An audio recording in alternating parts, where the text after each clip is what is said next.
نحمده ونصلي على رسوله الكريم اما بعد اعوذ بالله من الشيطان الرجيم بسم الله الرحمن الرحيم قال الله تبارك وتعالى في القرآن المجيد والفرقان الحميد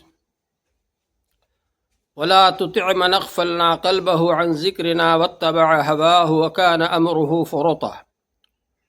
محترم حضرات، اللہ جل شانہ سے تعلق جوڑنے کے لیے ضروری ہے کہ اللہ تبارک و تعالیٰ کے خاص بندوں سے تعلق جوڑا جائے اور ان کو تلاش کیا جائے۔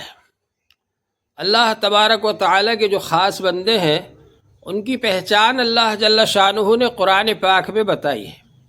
ارشاد فرمایا وَلَا تُطِعْ مَنْ أَغْفَلْنَا قَلْبَهُ عَنْ ذِكْرِنَا وَاتَّبَعَ هَوَاهُ وَكَانَ أَمْرُهُ فُرُطًا۔ اس کی اتباع نہ کرنا جس کے دل کو ہم نے اپنی یاد سے غافل کر دیا۔ جو دل اللہ کی یاد سے غافل ہے تو اللہ تعالیٰ کی نظر میں اس کی کوئی حیثیت نہیں، اور اللہ تبارک و تعالیٰ کی نظر میں اس کی حیثیت ہے جو اللہ تعالیٰ سے جڑا ہوا ہو، اللہ تعالیٰ کی یاد کرتا ہو۔ تو پہلی شرط یہ ہے جس شخص کو آپ اپنا پیر بنائیں، شیخ بنائیں، ضروری ہے کہ اس کا دل اللہ سے جڑا ہوا ہو، اس کے دل میں اللہ کی یاد ہو۔ وَلَا تُطِعْ مَنْ أَغْفَلْنَا قَلْبَهُ عَنْ ذِكْرِنَا وَاتَّبَعَ هَوَاهُ، اور وہ اپنی خواہشات کی پیروی کرتا ہو، ایسے آدمی سے نہ جڑیے۔ وَكَانَ أَمْرُهُ فُرُطًا، اور اس کا معاملہ حد سے آگے بڑھ گیا۔ اور اللہ جل شانہ نے پہچان بتلائی اپنے اچھے بندوں کی، فرمایا وَاتَّبِعْ سَبِيلَ مَنْ أَنَابَ إِلَيَّ، جو میرے راستے کی طرف، میری طرف رجوع کرے، جو اللہ جل شانہ کی طرف رجوع کرے، اس کے طریقے پر آپ چلیے۔ معلوم ہوا کہ جو اللہ سے رجوع کرنے والا ہوگا، اللہ نے نعمت دی تو شکر ادا کر رہا ہے، اور اگر اللہ تبارک و تعالیٰ کی ناراضگی کا کوئی کام ہو گیا تو توبہ استغفار کر رہا ہے، ہر وقت اللہ جل شانہ سے جڑا ہوا ہے، تو ایسا شخص اس قابل ہے کہ اس کے طریقے کو اختیار کیا جائے، اس کے پیچھے چلا جائے، اس کو شیخ بنایا جائے، اس کو پیر بنایا جائے۔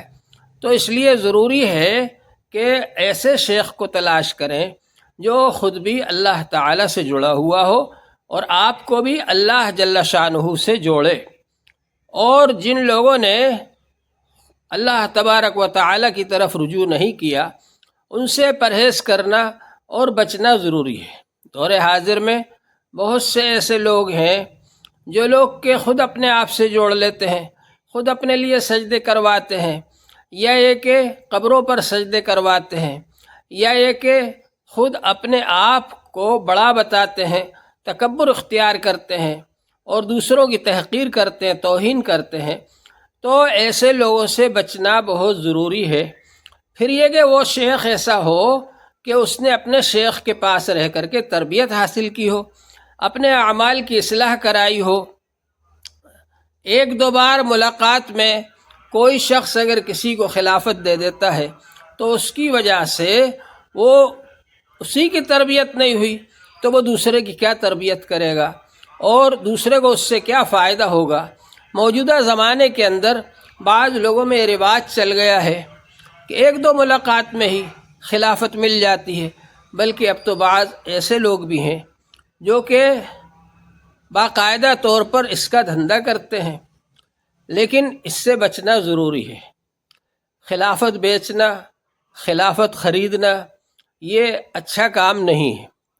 اللہ تبارک و تعالیٰ کے بندے وہ ہیں جو کہ اللہ کے لیے لوگوں کی تربیت کرتے ہیں اور اللہ کے لیے تربیت حاصل کرتے ہیں، اور قرآن پاک اور حدیث پاک کی روشنی میں ہی وہ لوگ اللہ کا کام کرتے ہیں۔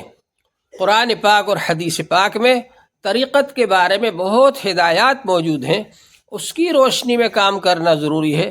اس کے خلاف جو لوگ کام کر رہے ہیں اور منمانے طریقے سے طریقت کو بدنام کر رہے ہیں، تو اس کی وجہ سے یہ طریقت بدنام ہو گئی اور لوگوں نے اس کو اپنی خواہشات کی پورے کرنے کا ذریعہ بنا لیا، اور اس کی وجہ سے لوگ طریقت کو ہی غلط سمجھنے لگے، حالانکہ طریقت یہ شریعت کے تابع ہے، پہلے شریعت پر عمل کیا جائے، اور شریعت پر عمل کرنے میں جو آدمی کامل مکمل ہوگا پھر اس کے لیے طریقت جو ہے وہ ترقی درجات کا سبب بنے گی، اور اس کے ذریعے سے اللہ تعالیٰ کی معرفت حاصل ہوگی، اللہ تبارک و تعالیٰ کا قرب حاصل ہوگا۔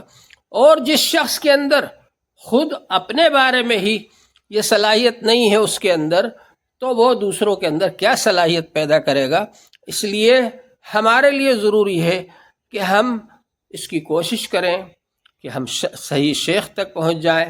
بزرگوں نے تو یہاں تک فرمایا کہ استخارہ کیجئے، اور استخارہ کرنے کے بعد آپ کو اللہ تعالیٰ جس شیخ سے جوڑ دے اس سے جڑیے۔ آپ استخارے میں معلوم ہوگا کہ آپ کو اللہ تعالیٰ کس شیخ کے ذریعے فیض پہنچانا چاہتے ہیں، اس سے آپ جڑیں گے تو اس سے آپ کو فیض پہنچے گا، اور اللہ تبارک و تعالیٰ کی طرف سے آپ کے اوپر رحمتیں اور برکتیں آئیں گی۔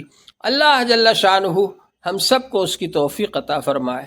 وآخر دعوانا ان الحمد للہ رب العالمین۔